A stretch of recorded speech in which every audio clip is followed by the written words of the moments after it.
Siempre Venezuela. 2 horas de información, noticia, cultura, música y la presencia de la migración venezolana en el mundo. A partir de este momento, Venezuela siempre, siempre Venezuela. Bueno, con este tema tan especial iniciamos nuestra edición vespertina de Venezuela siempre, siempre Venezuela. Como siempre lo hacemos con mucho cariño y mucho respeto para todos ustedes a través de esta señal. 5 emisoras que se enlazan para llevarles a ustedes información en el área binacional colombo-venezolana y amplificando también nuestra señal en Aruba, en el Caribe latinoamericano. Como siempre es un trabajo en equipo, en donde está Vanessa Chacón en la producción, Camilo García en redes sociales y apoyo técnico, nuestro equipo de operadores en las distintas emisoras que nos permiten amplificar la señal, también nuestro equipo de corresponsales en Colombia, Venezuela y otras partes del mundo, todos ellos bajo la coordinación de su servidor, Alan Peralta. Iniciamos las informaciones con un informe de control ciudadano que señala como ente de investigación sobre el tema de la violencia, la delincuencia y derechos humanos en Venezuela, que los ataques con armas de guerra en los estados Sucre y Zulia revelan que continúan fortaleciéndose los grupos armados en Venezuela, estos grupos irregulares. Al menos 5 personas fueron asesinadas en ataques contra ciudadanos indefensos en los estados Zulia y Sucre. En el Zulia se reportaron al menos 7 heridos y un fallecido tras los atentados en una carnicería y un supermercado este sábado pasado. En otro ataque armado a un centro hípico ubicado en la población de El Morro, en el municipio de Arismendi del estado Sucre, fueron asesinadas 4 personas el martes de carnaval. Los 2 ataques armados en el estado Zulia ocurrieron el sábado, presuntamente por extorsión contra comercios en Maracaibo, la capital del estado. Ambos hechos, señala la organización Control Ciudadano, ambos hechos se realizaron por individuos armados que arribaron a los mencionados locales para disparar en contra de los presentes de manera indiscriminada. Las amenazas que se realizan en vía telefónica a los comerciantes no paran en el estado Zulia. También las amenazas que señala Ezio Angelini, presidente de la Federación Venezolana de Comercio Seccional Zulia, quien reveló que estas cifras no son claras, porque muchos dueños no denuncian que son víctimas de extorsiones. De hecho, la semana pasada reveló un ataque a un centro de salud privada que no se hizo público por temor a represalias. El primero ocurrió a las 8:30 de la mañana en la carnicería Tu Finca Express, ubicada en el sector Cayo Verde de la parroquia Cacique Mara, resultando 4 personas heridas por los disparos. Uno de los heridos, Luis Castilla, empleado de la carnicería, falleció a las 4 de la mañana de este domingo. El segundo ataque en el Zulia ocurrió horas después contra el supermercado Samba Latino, ubicada a 6 kilómetros de distancia, resultando 2 personas heridas de bala.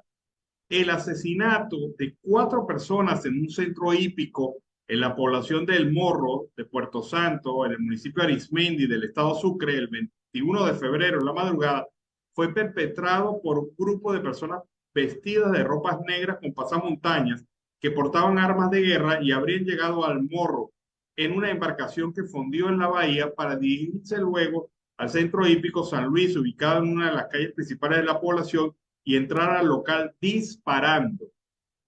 El martes 21 de febrero, en la madrugada, asesinaron al menos a 4 personas que se encontraban en estas adyacencias del centro hípico. ¿Qué tienen en común? Señala Control Ciudadano estos hechos. ¿Qué tienen en común? Vean ustedes los elementos. Los sucesos se realizaron con disparos indiscriminados sin piedad contra personas desarmadas. Los atacantes demostraron ser personas con experiencia en el manejo de armas. No hubo reacción inmediata de los cuerpos de seguridad para capturar a los responsables.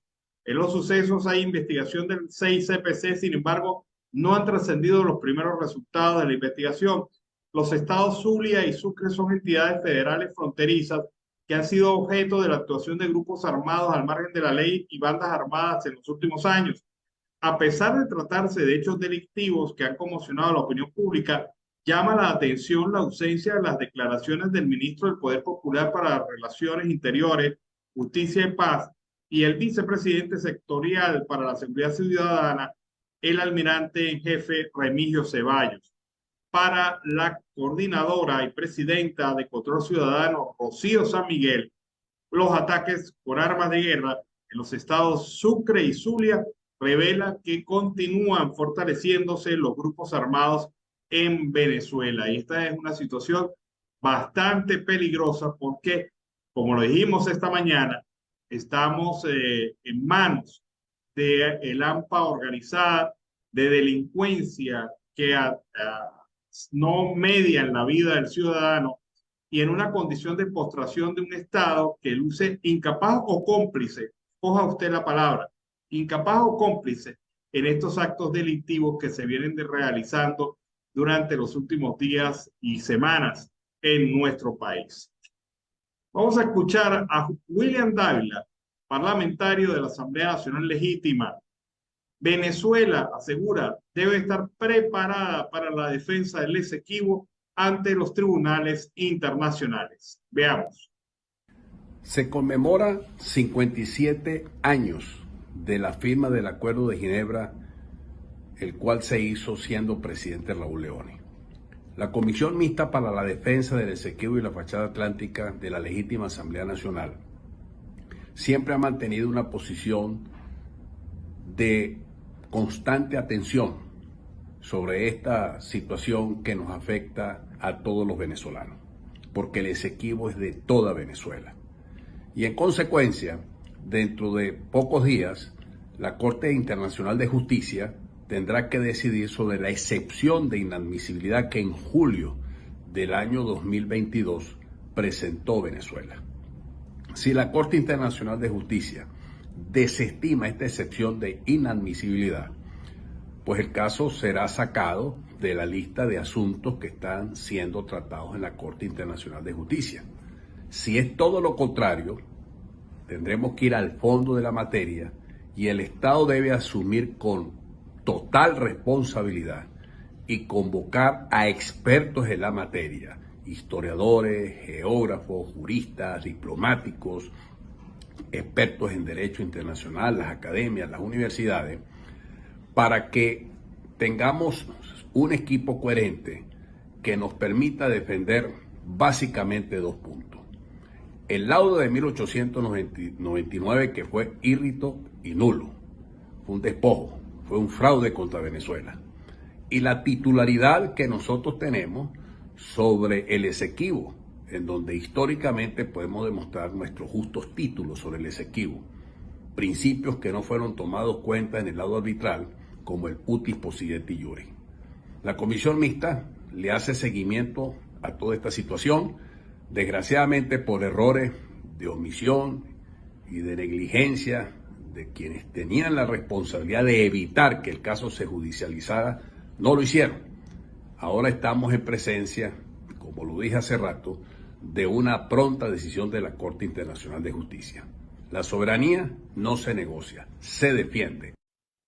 Bueno, ahí hay que estar pendiente de esto. Definitivamente, y lo hemos dicho innumerables veces en este programa, el gobierno chavista, empezando por el propio Chávez, y el gobierno madurista, han sido cómplices en este proceso de abandono de nuestra reclamación en el Esequibo. Han sido cómplices en el sentido de que ambos privilegiaron el voto de Guyana en instancias internacionales antes que el referéndum y nuestra territorialidad y nuestros derechos en el Esequibo. Y lo hicieron repetidas veces y lo han hecho significativamente. Ahora empieza Maduro la carrera contra el reloj para tratar de enfrentar las demandas y denuncias a nivel de la Corte Internacional de Justicia, buscando acelerar los tiempos y pretender la defensa del territorio. Pero se ha perdido mucho tiempo, se ha perdido muchas circunstancias y sobre todo se ha sido cómplice en una actitud de senil prácticamente, de abandono de nuestro territorio, de lenidad que ha permitido que Guyana avance con pasos agigantados en la construcción de sus argumentos para quedarse con este territorio que es venezolano por derecho y por historia. Hablando de otro tema, Eduardo Battistini, dirigente de Primero Justicia, señaló que la participación de los venezolanos en el exterior es fundamental para la elección de la primaria de la oposición pautada para el 22 de octubre de este año. Los que estamos afuera no somos menos venezolanos que los que están adentro. El régimen nos ha robado todo. Devolvámonos nosotros mismos este derecho de participación. Este es un proceso nuestro, aseguró Battistini a través de su cuenta social en Twitter. El también director de la Ruta Araguaney, programa de apoyo a venezolanos en Colombia, afirmó que el proceso de primarias es necesario para escoger un candidato presidencial que nos devolverá la esperanza. Además, considera que si el régimen chavista de Maduro impide el voto de los venezolanos en el exterior en una eventual elección presidencial, seremos 7 millones promoviendo que los de adentro voten. Es la posición entonces que tiene este dirigente de Primero Justicia, Eduardo Battistini, sobre el tema de la elección primaria y la necesaria participación del electorado. 3.8 millones de venezolanos que tienen derecho al voto de los 7 millones que se encuentran actualmente en el exterior. Y yo sigo pensando que a pesar de que es difícil, el ejercicio del voto en el exterior no es imposible. Se puede hacer siempre y cuando haya la voluntad política para que los venezolanos que estamos en el exterior participemos en el proceso de primaria. Y no como uno decía por allí que íbamos a hacer nosotros votando en las primarias si no teníamos realmente el ejercicio del voto en las elecciones presidenciales. Bueno, yo creo que negarnos desde la misma oposición un derecho, pues le estaríamos haciendo un flaco favor a la democracia y a la independencia del país, además de la recomposición democrática de Venezuela. Bueno, amigos de Venezuela, siempre Venezuela, con ese tema iniciamos nuestro segundo segmento del programa. Hoy hay una fecha que hay que recordar en Venezuela. Es una fecha de aniversario, el natalicio de Rómulo Betancourt, un actor principalísimo dentro del proceso democrático venezolano prácticamente desde los inicios de su vida juvenil, luchando por la democracia en Venezuela hasta su fallecimiento. El historiador Rafael Arraiz hizo un artículo importante, interesante, en la página de portal informativo Efecto Cocuyo, señalando que nadie puede negarle a Rómulo Betancourt su papel principal dentro de su partido Acción Democrática, así como que nadie puede pasar por alto que el líder y su organización buscaban la instauración de una democracia representativa sobre la base de partidos políticos de masa, división de poderes y otra vez alternabilidad en el ejercicio de gobierno. Este fue un proyecto que Betancourt mantuvo delineándolo desde el famoso Plan de Barranquilla del año 1931, pero no fue el mismo que prevaleció cuando alcanzó el poder con la Junta Revolucionaria de Gobierno el 18 de octubre de 1945, ni el que desarrolló cuando fue electo para el quinquenio 59-64 en Venezuela. No obstante, ni en los tiempos marxistas del joven Betancourt se avino con comodidad con el internacionalismo soviético, que suponía una claudicación de una de las banderas más izadas, el nacionalismo democrático. Si bien podemos afirmar que el espíritu democrático anidó en el pensamiento de su primera juventud, sin ningún tipo de concesiones totalitarias, la mayor evolución la experimentó en sus ideas económicas, acercándose a la socialdemocracia y alejándose de formas dogmáticas de economía centralizada y dirigida.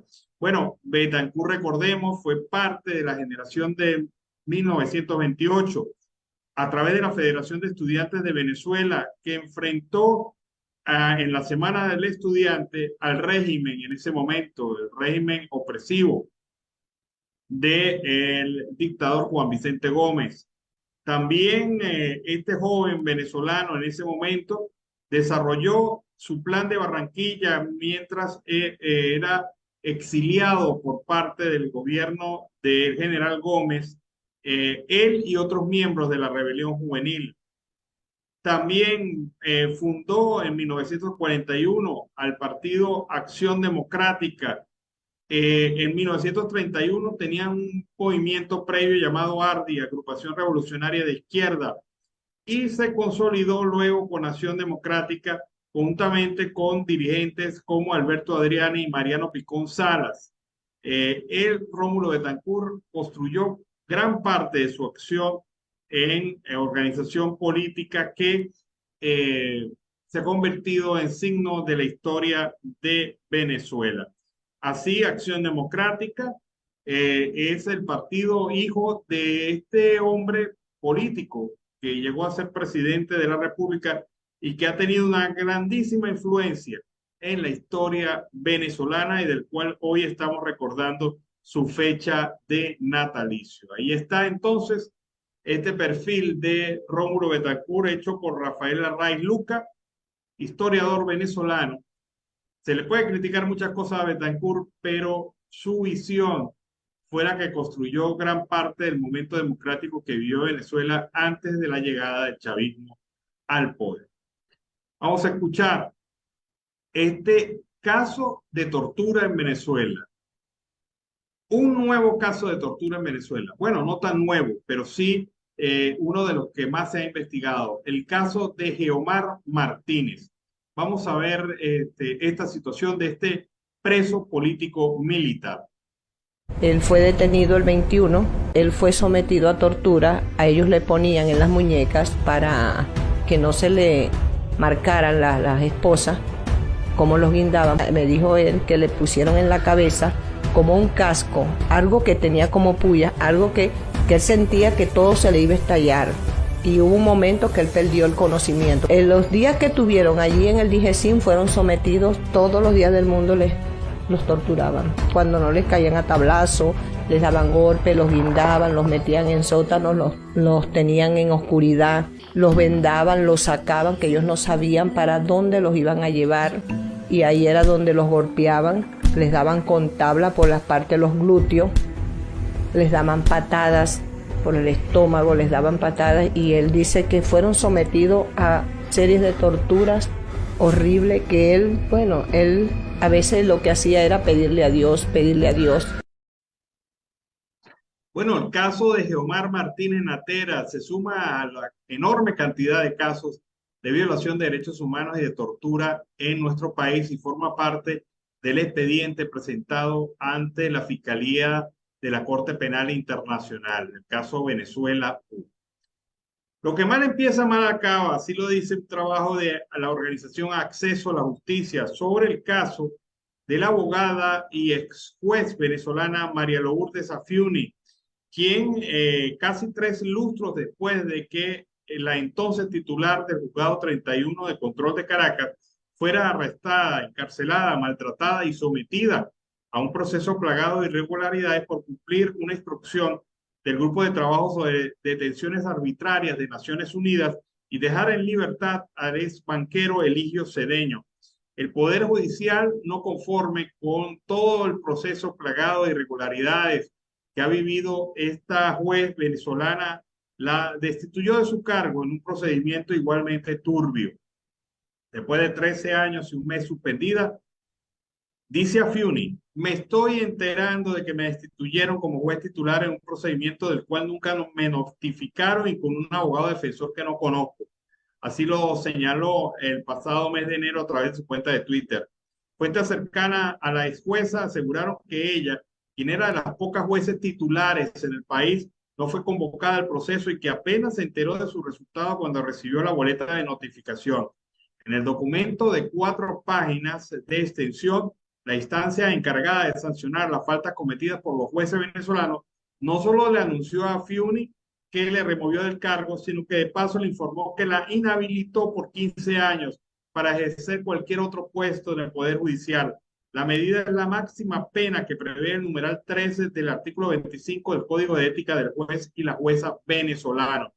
Sin embargo, el tribunal encabezado por el magistrado Hernán Pacheco al menos tomó en consideración el tiempo que la funcionaria ha pasado suspendida, más de 13 años, por orden de la Comisión Judicial del Tribunal Supremo de Justicia, y por lo tanto faltarían 2 años para que terminara su lapso de inhabilitación y tendría las puertas abiertas para regresar a los tribunales, al menos teóricamente, en el mes de diciembre del 2024.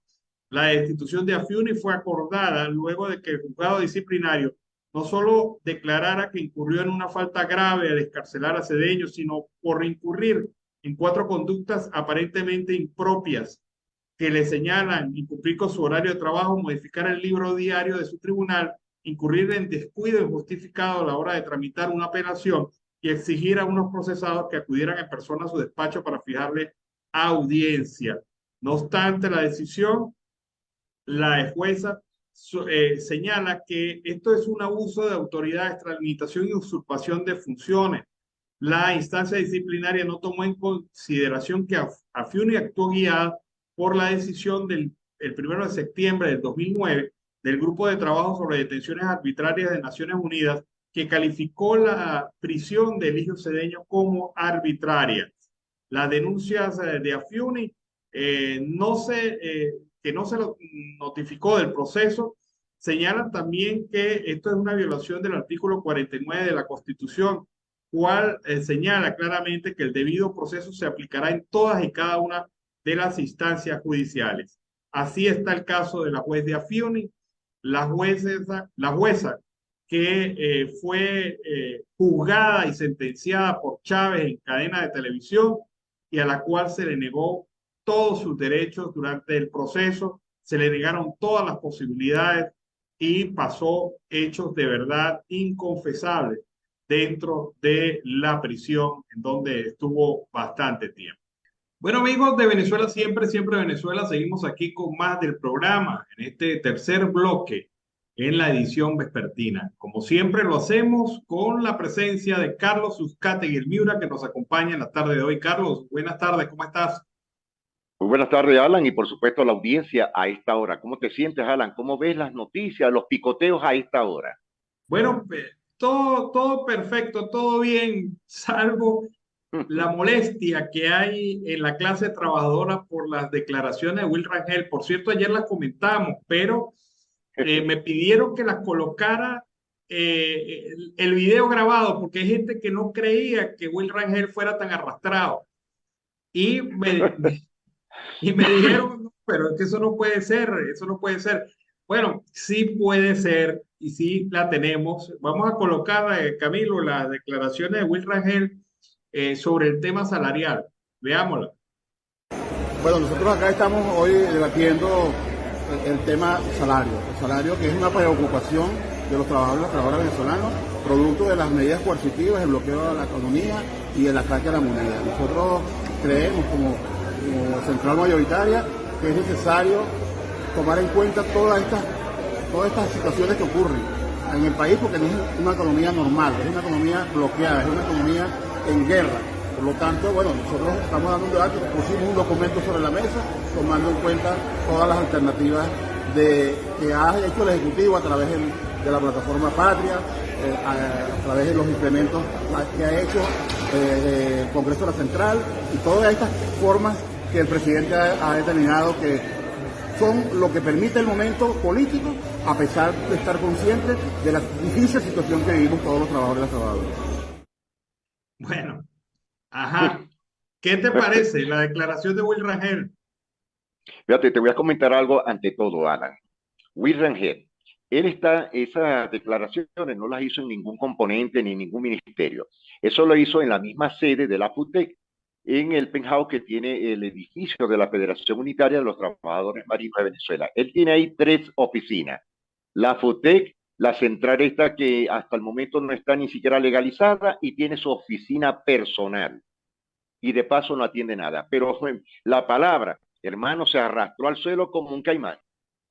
Bueno, pero es lamentable que ese sea uno de los actores principales que está discutiendo el tema salarial en este momento. Pero lo más grave es que en declaraciones recientes, Will Rangel ha dicho que hasta el momento se va a analizar la metodología para definir cómo se va a aumentar el salario. Y yo me pregunto, con las cifras que tenemos recientemente de supervivencia, de canasta de supervivencia, un venezolano puede aguantar hasta mayo que se defina la metodología para que después, en un X tiempo, se defina el salario mínimo en Venezuela. Es muy difícil porque de aquí a mayo, esperando esa situación, Alan, que hoy, a esta hora, 5 y tanto, estaríamos hablando de 5.32 el salario mínimo en Venezuela. Para el mes de mayo estaría ganando el salario mínimo como en $3.2 o $3 exacto. Sería el salario en el mes de mayo de no hablarse este contrato colectivo y unas mejoras salariales, pero ya dolarizadas. Bueno, y sigue la devaluación porque lo que habíamos previsto, el aumento el ritmo de devaluación era previsible para el inicio de las operaciones interbancarias durante el día de hoy, después del Por receso de supuesto, Alan. carnavales. O sea, el salario mínimo sigue deteriorándose, el salario mínimo sigue en condiciones deplorables y obviamente esto va para $4 y yo creo que ya eso es el piso del piso, o sea, el subsuelo. Definitivamente nadie puede sobrevivir con un salario mínimo de este tenor y el pueblo reclama en la calle sus derechos como lo está haciendo hoy, como lo hicieron hoy los docentes en Cojedes, como lo hicieron hoy los docentes en Barinas, como lo hicieron hoy los docentes y los empleados públicos en Lara, en el Zulia, en diversas acciones de protesta, porque el país no ha parado la protesta, ni siquiera en carnavales, Carlos. Eso es cierto, no ha parado. Maturín, Petare, Cumaná, sobre todo del oriente del país. Yo estoy asombrado del oriente del país, Alan, que han salido en todas las ciudades. Sí, y fíjate que la sorpresa viene porque Oriente era la plaza fuerte del gobierno. Total. Estaba ahí las oficinas petroleras, las oficinas carboníferas. Es decir, había un englobe ahí. Hoy día le hicieron la señal de costumbre, que no la puedo señalar, pero esa es la que le están haciendo en este momento al régimen de Nicolás Maduro. Bueno, ¿viste la cifra de la canasta de supervivencia, Carlos? Uf, hermano, eso es para comprarse medio pepito, un cuarto de galleta, una ralladura de queso, pero así ve, y rapidito. 22.16, 22.32. Es decir, que puede comer un golpe de familia en un núcleo de 5 personas, Alan. Bueno, sí, es una condición de verdad bastante crítica porque esa cifra es aparentemente lo mínimo en ingesta calórica que una familia puede tener para poder sobrevivir. Y te estamos hablando de aproximadamente $22, ¿no? 22, 22.32 $22.32 a la semana. a la semana. O sea que un salario mínimo de $100 apenas alcanza a cubrir la canasta de supervivencia calórica, de ingesta calórica, pero no cubre las otras necesidades, como por lo menos pagar la casa, pagar servicios, pagar medicina, atención de salud, de educación. Es decir, esto se complica bastante y seguimos viendo que aquí hay mucha demagogia por parte del gobierno, muchas largas al asunto y todo lo quieren Claro. solucionar con bono. Bono de la patria, bono de esto, bono del bollo, bono de... Bueno, se inventa cualquier cantidad de nombres para poder justificar su política salarial que no es tal. Es una política salarial de empobrecimiento y de destrucción del salario mínimo. Y fíjate algo, Alan, pensar que de Venezuela todos los países de Latinoamérica y muchos de Europa venían a los advenimientos y a la firma de los contratos colectivos para aprender lo que significaban las mejores salariales en el campo petrolero, en el campo carbonífero, en el campo de la educación, en el campo minero. Alan, Venezuela fue una cátedra a nivel internacional en el tema laboral. Hoy día sinceramente somos una burla. Bueno, Carlos, te cuento lo siguiente. Hoy lo que se escuchó en la calle fueron los docentes, por lo menos en el estado Táchira, exigiendo salario mínimo de $600. Esto para ellos no es demagogia ni exageración.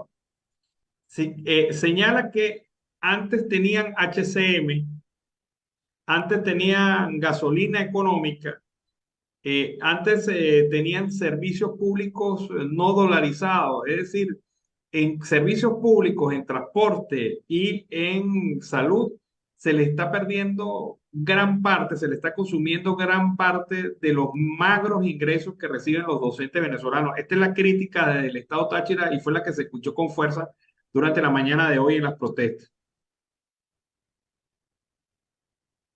Qué tristeza de ver cómo están acabando esta situación. Alan, ¿y qué pasará con los maestros que están afiliados al IPASME? Es que el IPASME es una entelequia, Carlos. O sea, un cascarón. Creo yo, sin equivocarme, el único IPASME que estaba funcionando era el de la sede administrativa central, porque en el resto del país, pues la atención prestada por este servicio de los docentes, que pagan los docentes, que crearon los docentes, que adelantaron los docentes, hace años que no se está prestando. Yo me acuerdo muy bien que el IPASME te daba créditos de turismo, te daba créditos para vivienda, te daba créditos para Muebles, vehículos. electrodomésticos. Sí, tenía esas posibilidades. El trabajador del sector educativo tenía esas posibilidades y además del servicio de salud, que era muy particular. Muy Pero, bueno, muy bueno. pero recuerdo también cuando Chávez dijo que el IPASME también tenía que abrirse al pueblo y entonces empezaron a brindarle servicios a todo el mundo, tratando Sí, de cubrir la deficiencia de los servicios de salud, de atención pública, y le abrieron esto a cualquier persona y se perdió el sentido del IPASME porque no alcanzaban los recursos para brindarle atención efectiva a los docentes, mucho menos para todo el público general una vez abierto el sistema. Y fue un acto demagógico totalmente, populista totalmente, que acabó con el IPASME, porque no tuvo fíjate, capacidad de reacción eso es el cierto, IPASME. eso es cierto lo que tú estás comentando. Muy rapidito te comento esto. ¿Tú te acuerdas del IPASME grande que había en Maracaibo, en la avenida Cecilio Acosta, muy cerca de la Facultad de Humanidades de la Universidad del Zulia? Bueno, hoy día eso está dividido en dos maneras. Cuatro oficinas muy grandes en el tercer piso, que son las del IPAS. Y lo del primer piso y la zona plata baja, la planta baja de allá, son dos supermercados. ¿Qué te parece? No, es totalmente increíble lo que pasó con una organización que, Institución, sí, una institución que no era, mira, vamos a reconocerlo, no era el 100% eficiente, tenía sus fallitas, pero por lo por menos supuesto. prestaba el servicio. Yo como hijo de educadores, pues tuve la opción de ser atendido en el IPA y era obviamente mucho mejor que la atención en un hospital público, Por pero, supuesto. pero se prestaba el servicio. ¿Había que esperar? Sí, había que esperar. ¿Había cola? Había cola. No habían todos los servicios, no habían todos los servicios, pero se le prestaba al educador algo muchísimo mejor que lo que actualmente tiene. Ahora no tienen HCM, no tienen IPAS y tienen que pagar la salud de su propio bolsillo porque no pueden contar con la salud pública en casos de emergencia. Muchos docentes, y hay que decirlo así claramente, han fallecido porque no han Sí, contado con la posibilidad de servicios de atención de emergencia y en su caso era parte de los servicios que prestaba el IPA, porque el IPA te daba incluso te servía de garantía a la hora de ingresar a una clínica privada. sí, eso es correcto. Y Y me acuerdo entonces, que papá iba los fines de año, el mes de diciembre, creo que tú te debes acordar de eso. El IPA era una fiesta, porque sí, sacabas juguetes, sacabas corotos, sacabas de todo. Hoy yo recuerdo eso con añoranza. claro, pero eran los tiempos en donde cada quien hacía lo que tenía que hacer. No el Correcto. gobierno intervencionista, demagógico y populista de Chávez y de Maduro que prometen y agotan las instituciones, acaban con las instituciones. Llegaron y Sí, es acabaron cierto. con todo. Pero lo que uno no entiende es cómo en el marco de esta destrucción institucional que ha vivido Venezuela, todavía haya algunos elementos que defienden el sistema, bien porque son partícipes de él, o bien porque reciben beneficios directos de negociar las migajas que botan de la mesa los grandes negocios del chavismo. Eso es Obviamente correcto. el país no puede progresar de esta manera. Acabaron con el IPAS, acabaron con instituciones tradicionales. El Instituto Venezolano de Investigación Científica, se está manejando con criterio político. Entonces, ¿cómo vas tú a ver la ciencia y la tecnología venezolana? Acabaron con el INSE. Claro, acabaron con el INSE también. Es decir, hay varias instituciones que han caído víctimas de esta demagogia, populismo barato y venta de humo y de sueños que ha hecho el chavismo durante los últimos años. Porque mucha gente se comió el cuento, se comió la coba esta de que Venezuela va a ser la potencia mundial y va a ser el país líder en América Latina. Bueno, yo no veo ningún aspecto donde seamos líder Acuérdate que fueron 19 motores, pero el en lo último motor es positivo. el que... Sí, sí, pero es que no han sacado nada. Mira, acabaron con el IAN. No hay nada en el agro. Acabaron con el MAC, el Ministerio de Agricultura y Cría. Acabaron con todas las instituciones verdaderas que existían en el país. Es decir, y fíjate algo, Alan, que no lo hemos nombrado nunca. Acabaron con las unidades financieras. No estamos hablando de los bancos. Estamos hablando de las unidades que tenían los acompañantes de los bancos. No existen en el país. ¿Dónde está la Bolsa de Valores de Caracas? No existe. Y esto es grave para un país. Claro. Y hoy acabaron también con la moneda venezolana, con el Ah, bolívar. no, con el Eh, Bolívar. ese es uno de los delitos más graves, Carlos. Carlos, vamos a Sí, sí, recordar un poco. Ayer cumplió 21 años Fundarredes sí. y Javier Tarazona tiene 600 días preso. El líder de Fundarredes tiene 600 días preso por decir la verdad, porque nada de lo que dijo Tarazona es mentira. Y por decir la verdad, pero una verdad incómoda Todo es para una él, realidad. sí, lo detuvieron. Vamos a escuchar la grabación de Javier Tarazona en un aniversario anterior y cuáles son los fines y las ideas y proyectos que tiene Fundarredes. Vamos a escuchar. Como una organización con personalidad jurídica propia, legalmente constituida. Y es que el 21 de febrero del año 2002, un grupo de jóvenes, configurado entre estudiantes del bachillerato y estudiantes de la universidad, decidimos consolidar esta organización para seguir promoviendo la cultura de la vida y la cultura preventiva en los diferentes rincones del estado Táchira. Siempre soñamos con ir a otros estados. Fue Fundabriceta el primer nombre que nos caracterizó y nos identificó. Surgió como respuesta al terremoto de Cariaco, terremoto que trajo varios muertos, pérdidas humanas, por no tener cultura preventiva frente a los desastres socionaturales.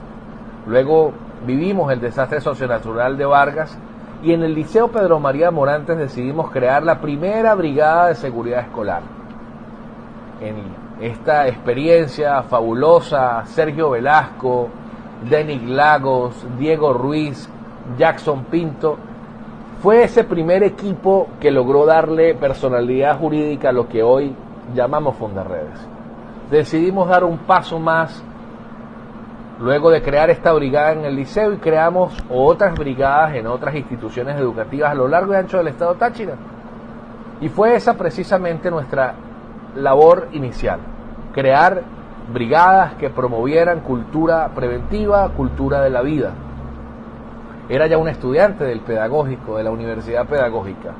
Y allí nos formamos en recreación, en salud preventiva, en voluntariado pedagógico y comenzamos a atender Bueno, ve cómo nació el sueño de Fundarredes, hasta dónde ha llegado y este es Javier Tarazona comentando su propia creación.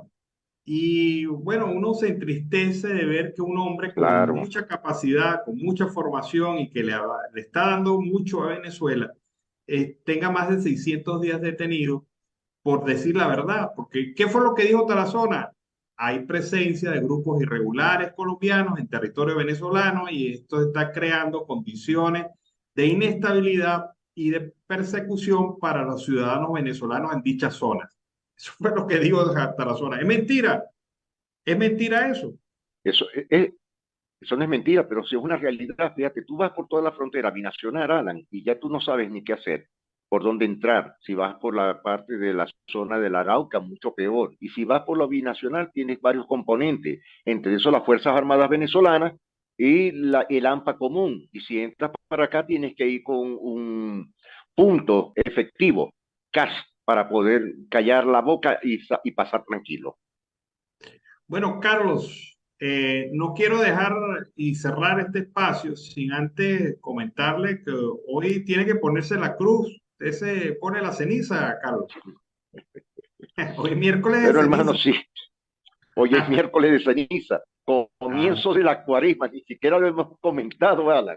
Hoy ajá, lo bueno. celebra la Iglesia Católica, tiene muchas vicisitudes. Hoy esta cuestión de la crucecita de ceniza, hoy lo recuerdo con mucho cariño por mi bisabuela y por mi mamá, que eran muy puntuales en el tema de la llegada a la Semana Mayor. Es que medio mundo se gozó el carnaval, pero no se acuerda que viene el miércoles de ceniza. Hay que ponerse la Exacto. ceniza. Nosotros pues estaremos en ruta para colocarnos también la ceniza durante el día de hoy, pero eso tiene un significado Sí, y el significado es la preparación que el católico tiene que hacer para la llegada de las fechas más importantes del calendario cristiano, que son las fechas de la Semana Mayor, la Semana sí, Santa. correcto. O sea, que hoy estamos a 40 días de la Semana Santa y hay que prepararse para esto. Y es un acto de contrición y de revisión interna de cada uno de nosotros frente al tema del pecado. Así Sí, que eso es verdad. ahí está, Carlos. Vaya y póngase la ceniza porque es necesario. Bueno, usted agarra y se lleva a Camilo García también para que le hagan la señal. Sí, así es. Bueno, Carlos, se nos acabó el tiempo. Bueno, sí, será hasta mañana, si Dios lo permite. Amanecerá y veremos, Alan, qué es lo que ocurrirá con otros diversos panoramas en Venezuela y en el mundo. Bueno, una feliz tarde para todos. Sí, con este tema, Carlos, nos despedimos, nos vamos a la pausa comercial y musical del momento y a regreso seguimos aquí con más de Venezuela siempre, siempre Venezuela. Bueno, amigos de Venezuela siempre, siempre Venezuela, entramos ya al último bloque del programa en la tarde de hoy. Como siempre, llevándoles a ustedes información, comentarios, noticias, música, entrevistas, todo lo que tiene que ver con Venezuela y su migración a lo largo y ancho del mundo. Lo hemos hecho con mucho cariño, mucho respeto para todos ustedes en esta oportunidad.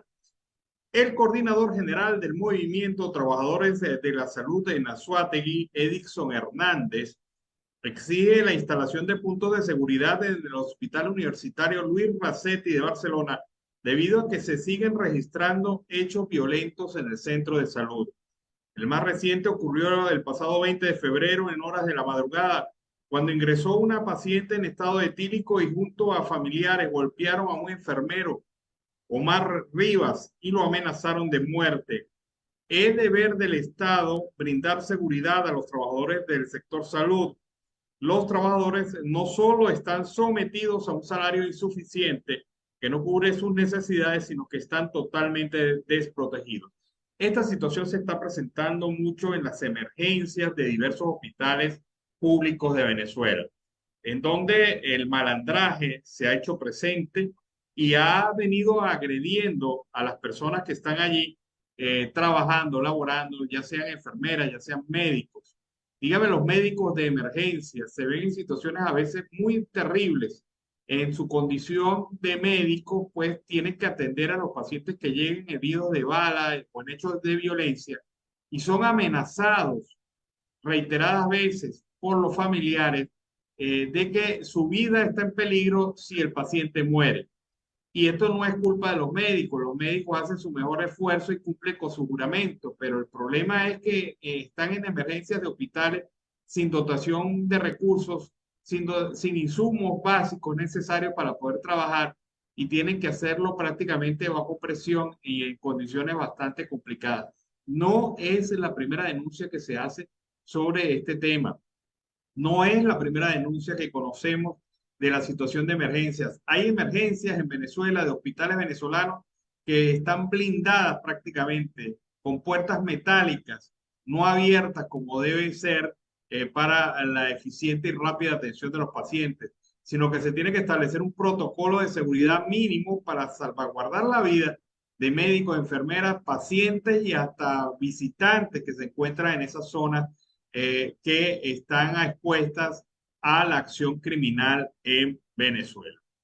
Bueno, Delcy Rodríguez, la vicepresidenta del gobierno de facto, ha dicho, al hacer un balance de la movilización de personas durante la temporada de carnaval en todo el territorio nacional, que 4.202.000 personas viajaron a destinos turísticos del país, entre ellos Mérida, Nueva Esparta, Falcón, Aragua, Sucre, Anzoátegui, Amazonas. Y esto es, desde el punto de vista del gobierno, un éxito que 4.200.000 personas se hayan movilizado en el interior de Venezuela en los puntos turísticos. En otro orden de ideas también, más de 400 presos del internado judicial de Vista Hermosa han recibido malos tratos y son privados de varios derechos por no pagar extorsiones a los cabecillas delincuentes en el centro de detención. Esto lo ha denunciado el Observatorio Venezolano de Prisiones, una ONG que se encarga de hacer investigaciones sobre el tema de las prisiones venezolanas. Pero si a esto le sumamos el tema de la salud, se complica mucho la situación de los presos en Venezuela. Un recluso falleció en los calabozos del Cuerpo de Investigaciones Científicas Penales y Criminalísticas en la ciudad de Maturín, aparentemente por tuberculosis. Familiares del fallecido y de otros presos denunciaron que en los calabozos del 6CPC existe insalubridad y que el resto de los detenidos presentan infecciones respiratorias, fiebre y hongos en la piel. Y esto se ha hecho común. El trato de la población reclusa en Venezuela es el trato de animales. Los tratan como animales. Y esto genera, pues, obviamente las consecuencias de que la tuberculosis se haya desarrollado como una enfermedad que es una enfermedad del siglo pasado y vuelve con fuerza en Venezuela, especialmente en los recintos carcelarios, donde por sus condiciones, la insalubridad, la falta de higiene y además la falta de atención médica adecuada y la falta de espacios que permitan la atención inmediata de estos pacientes, pues hace que nuestras cárceles se conviertan, además de centros de reclusión, en centros de muerte. Y ya que hablamos de delincuencia, ya que hablamos de esta situación, la periodista venezolana Rona Rísquez ha desarrollado a través del foro en la revista digital La Gran Aldea un análisis sobre la existencia de en Venezuela de aproximadamente 50 grupos armados divididos entre colectivos, grupos colombianos, megabandas y los pranes. Una situación que demuestra a claridad que el Estado está en convivencia o ha perdido totalmente su autoridad frente al malandraje. Vamos a ver este trabajo y estas apreciaciones de la periodista Rona Rísquez. En el caso de Venezuela, bueno, como voy a hacer una radiografía similar a lo que hizo Bruno. En el caso de Venezuela, pudiéramos decir que hay en este momento aproximadamente 50 grupos armados no estatales operando. Estos grupos armados no estatales que están operando en el territorio nacional en general, podemos clasificarlos en colectivos, que son estas especies de paramilitares que en algún momento surgieron supuestamente con la idea de defender la revolución bolivariana y que pues después se han convertido en grupos que desarrollan una serie de actividades delictivas como extorsiones, contrabando, venta de drogas, etc. Luego están los grupos colombianos, que ya no sé si se le puede llamar guerrilla, porque en el caso de las disidencias, pues ya no son una guerrilla, son un grupo que se desmovilizó y una parte de ellos quedó activa, y esa parte pues ha seguido operando en Venezuela, las disidencias de la FARC.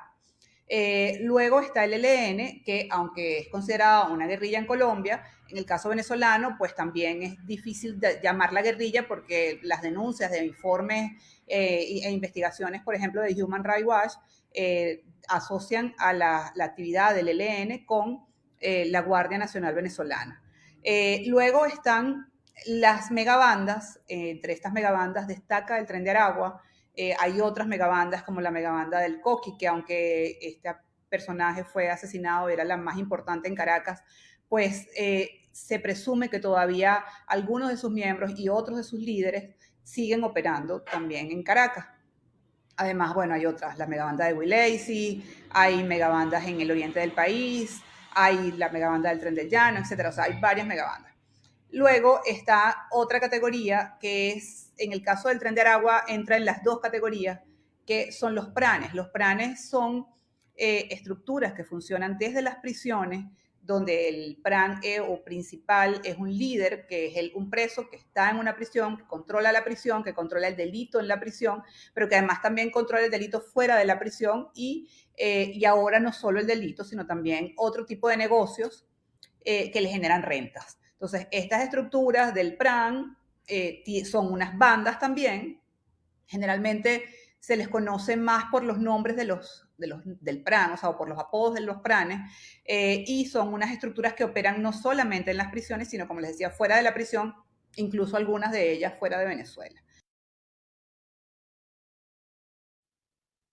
Bueno, ahí está la situación de la radiografía concreta de cómo está la delincuencia organizada en el país y cómo el Estado ha venido cediendo poco a poco su presencia allí o convive con la delincuencia. Usted escoge la vía, o es convivencia o es, digamos, desidia. Un abandono total de las funciones que tienen los cuerpos de seguridad, del poder del Estado. Lo peor del caso es que además de lo que dice Ronald Riskis, está el trabajo que comentábamos hace rato una ONG que ha señalado cómo, Control Ciudadano ha señalado cómo los grupos dedicados a la delincuencia se han ido armando cada vez más con armamento más sofisticado y acciones cada vez más violentas y agresivas. Le están ganando la batalla al Estado venezolano, le están ganando la batalla a los cuerpos policiales. Y los cuerpos policiales permiten esta situación porque hay un gobierno que su política es convivir. Para ellos les resulta más práctico negociar con estas bandas armadas, ceder territorio, que enfrentarlos. Y esta ha sido no la primera vez. Esto ha ocurrido desde las famosas zonas de paz, en donde surgieron varios líderes negativos en los barrios, en las urbanizaciones de Venezuela, en donde se generó más violencia a partir de esas zonas de paz, en donde el gobierno lo que hacía era entregarle a los malandros el control y la administración de esas zonas a cambio de que no efectuaran acciones de violencia fuera de ellas.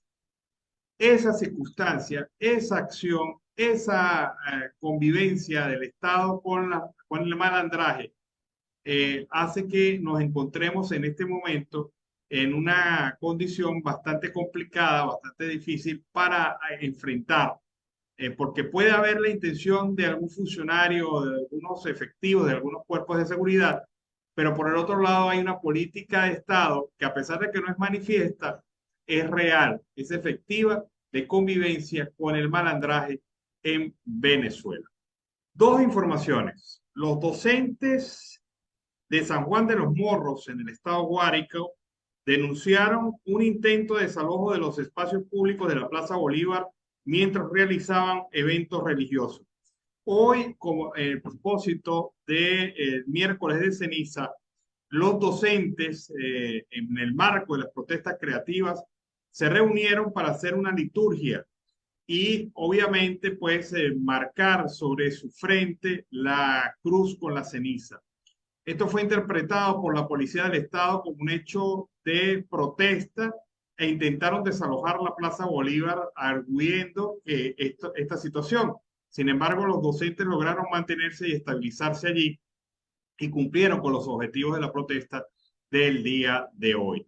También en el estado Mérida se realizó protesta por parte de los educadores, también como se efectuó en Barinas, en Apure y en otras regiones del país.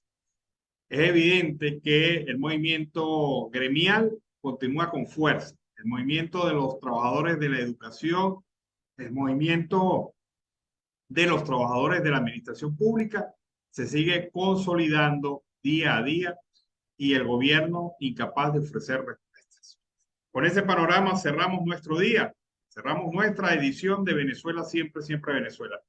Como siempre, este ha sido un trabajo en equipo en donde está Vanessa Chacón en la producción, Camilo García en redes sociales y apoyo técnico, nuestro equipo de operadores que nos acompañan desde varias de las emisoras para amplificar nuestra señal y también nuestro equipo de corresponsales en Colombia, Venezuela y otras partes del mundo.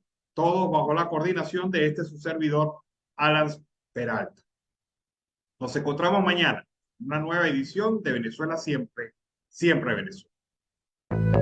Siempre Venezuela es un programa que te brinda las mejores noticias, comentarios, análisis, entrevistas y música. Información sin censura en la voz de los protagonistas. Todo un equipo de producción de primer nivel. Siempre Venezuela lo encontrarás en las radios de tu preferencia. O si no, visítanos en nuestras plataformas digitales. Siempre Venezuela Radio. En Instagram, Facebook y Twitter. De lunes a viernes le decimos lo que en Venezuela prohíben. Porque somos Venezuela Siempre, Siempre Venezuela.